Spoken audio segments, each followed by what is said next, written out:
Good evening, guys. It is Wednesday, April 16th, 2025. This is Bathrobe Business. I got my coffee and I got the news. Mm,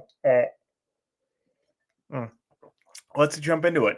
So I've got a number of stories, a lot to talk about, again, about tariff policy. It's the soup du jour, so we're definitely going to talk about it. I do want to respond to a question I got on yesterday's video from one of my routine listeners. I never know if it's appropriate to say their name, but shout out to you. I don't know who you are, but you comment a lot, and I appreciate the follow and the comments. Thank you.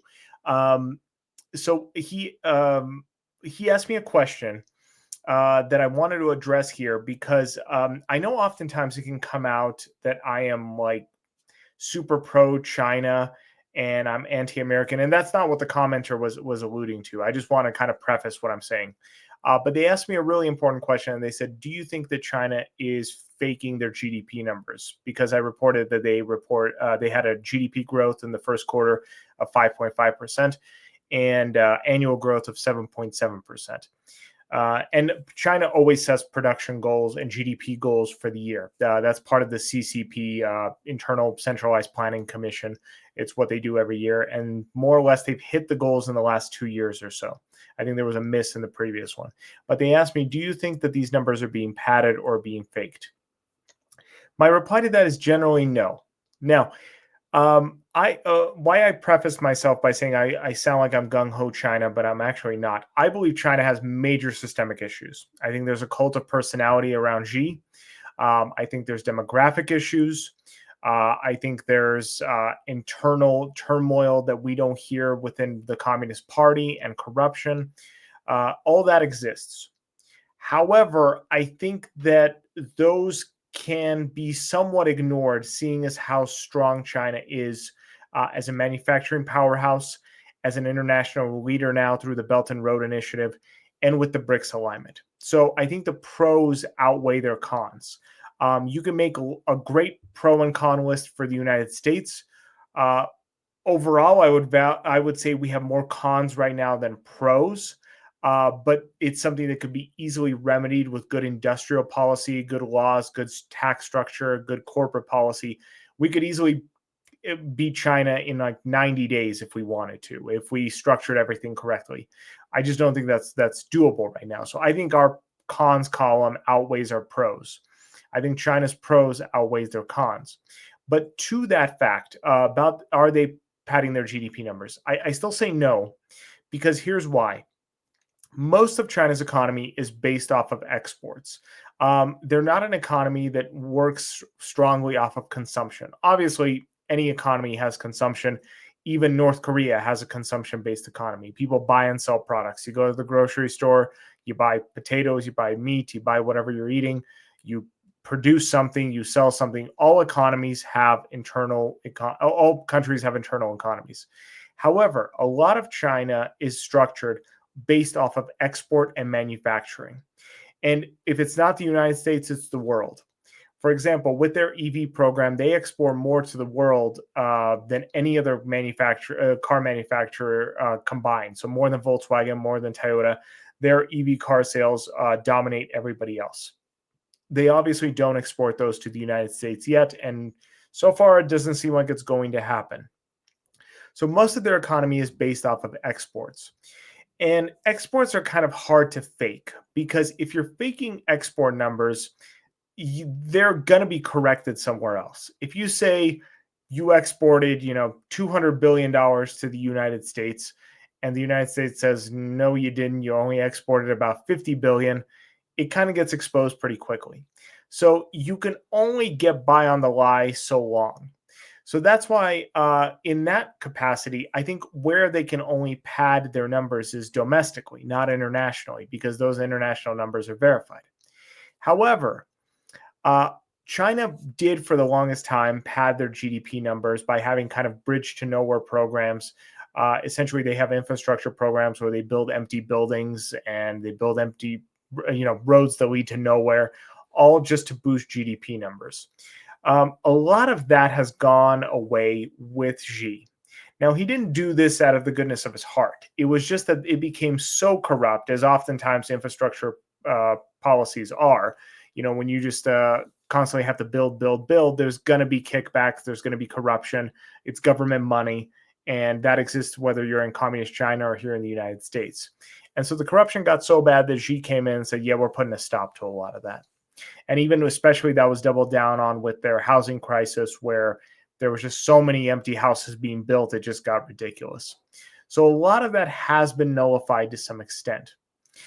And lastly, even if they are still padding the numbers, one thing we have to remember is China depreciates their currency, right? They don't deny this fact. They do it as a part of their economic policy so that they can maintain strong exports.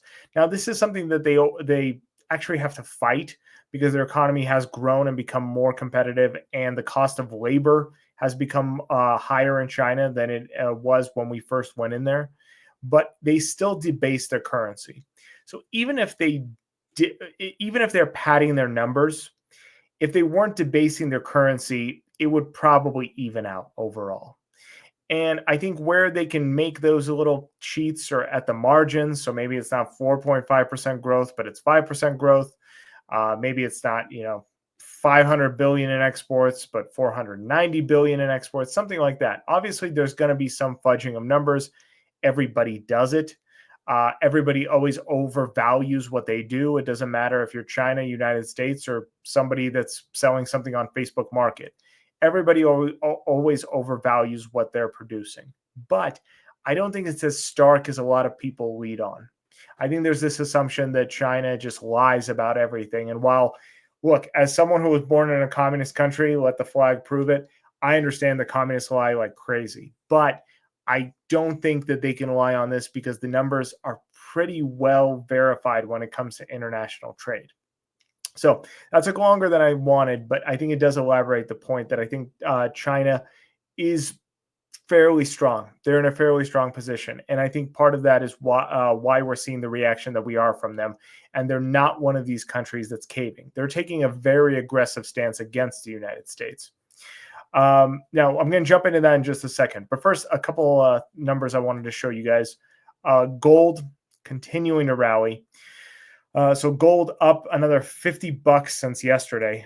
So I reported to you guys yesterday the number was 3,299. It was just under 3,300, and today blew past that number, and it's continuing. In fact, I guess it opened higher and hit an all-day high of 3,371. So just coming in under 3,400.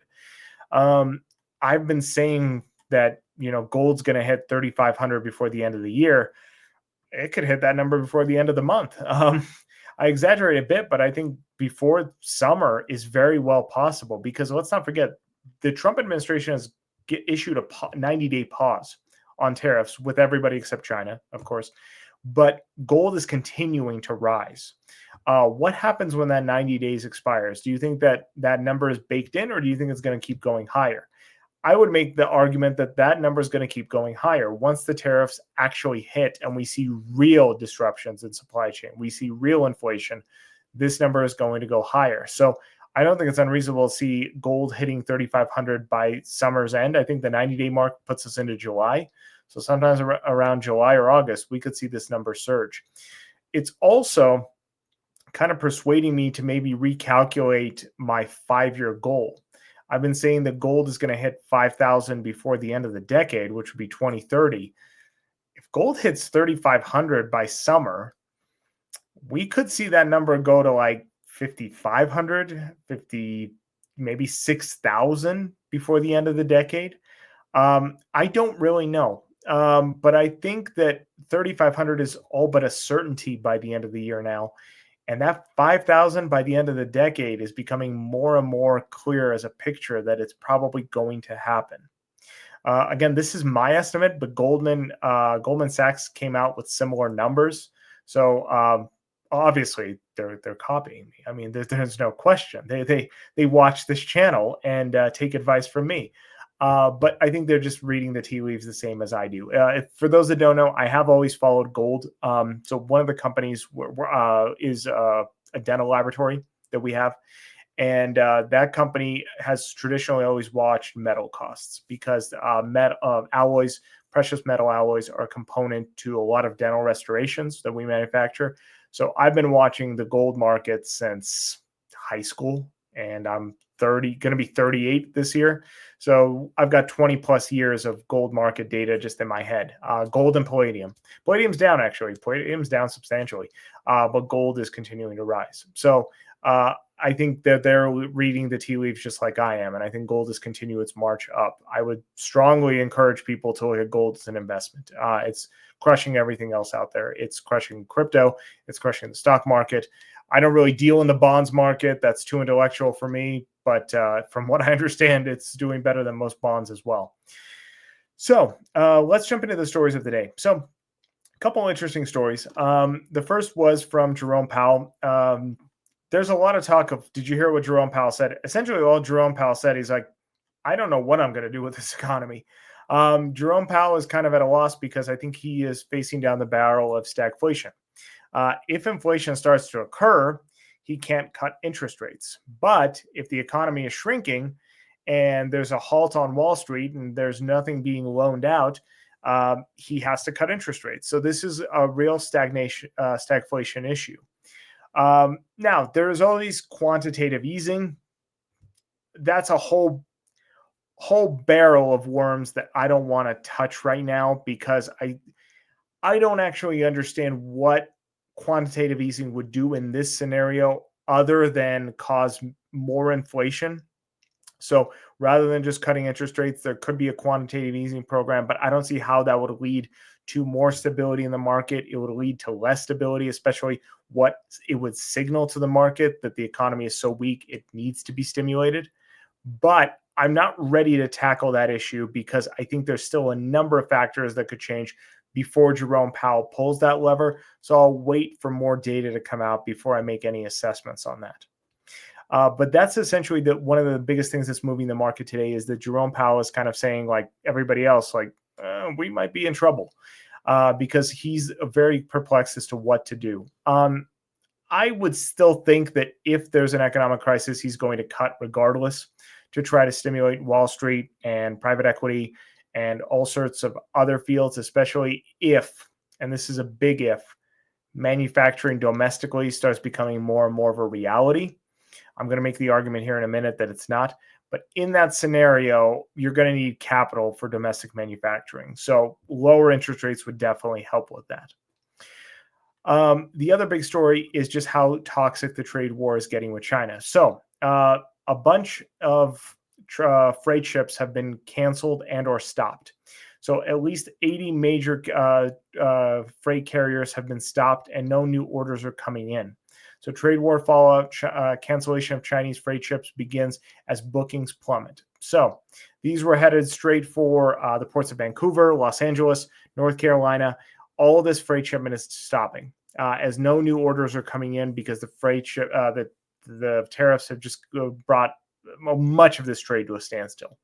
Now, I think, well, I'm not going to make this argument yet. I think there will be more trade than this is leading on, because what often happens is when trade starts to halt with China, it actually just picks up in another country. So as I've talked about on this channel before, when trade with China was halted by the Biden administration for AI chips, all of a sudden, Malaysia and Vietnam were just ordering double the amount of AI Blackwell chips that they were before because there was no embargo on there.